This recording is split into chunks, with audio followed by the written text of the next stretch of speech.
Vous et moi, dans un musée, nous sommes frappés par la blancheur des statues. En réalité, ces statues étaient tout sauf blanches. Elles étaient soit peintes, soit dorées, soit peintes et dorées. Pour les Grecs anciens, ce qui reste en marbre blanc est inachevé. Pour imiter un réel idéal, leurs statues sont bleu égyptien, pourpre, rose, doré. Avec une palette aussi riche, j'allais dire, que celle d'un Michel-Ange. Ça, c'est la grande découverte finalement de ces toutes dernières années. Les archéologues l'observent pourtant depuis le 19e siècle, et depuis les années 2000, les progrès des analyses chimiques et physiques le prouvent sans ambiguïté. Dès qu'on les cherche, les couleurs, on les trouve. Pourtant, aucune trace de cette certitude historique, ni dans nos musées, ni dans notre imaginaire de ce berceau de l'Occident. C'est le résultat de 2000 ans d'une histoire réactionnaire, qui place le blanc au cœur de ses valeurs et rejette l'impur, le bigarré, le métissage des couleurs.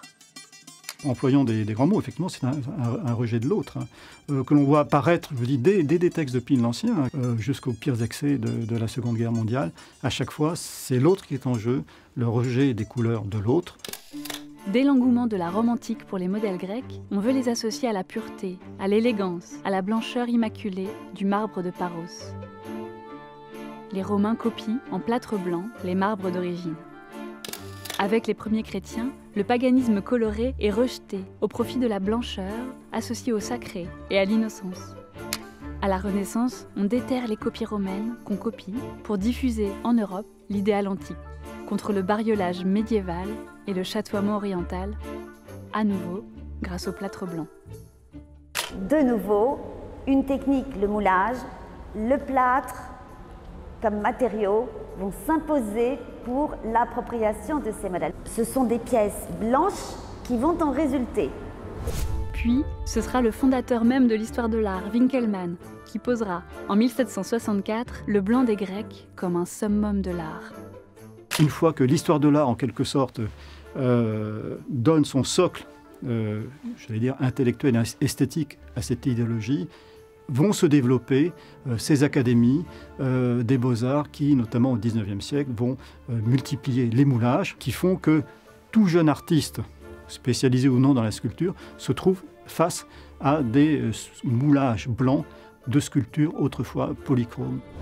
Le blanc antique deviendra même un argument politique en 1830, quand la jeune nation grecque s'émancipe du joug ottoman et se purifie de ses couleurs vives. On débarrasse Athènes et les autres sites de tous les monuments postérieurs à l'Antiquité classique, et on en profite aussi pour se débarrasser de tout ce qui n'est pas blanc. Dans les années 30, l'idéologie de la blancheur se radicalise encore, quand l'écrivain xénophobe Charles Maurras fait l'éloge de la blanche Athènes, posant ainsi un jalon dans l'exaltation antique, reprise par les régimes fascistes et nazis. On va là appuyer justement le mythe de l'homme supérieur, de l'arien, sur cette idéologie blanche. Avec 1968, on commence à prendre en compte les couleurs, grâce aux techniques d'investigation et aux grands retournements culturels.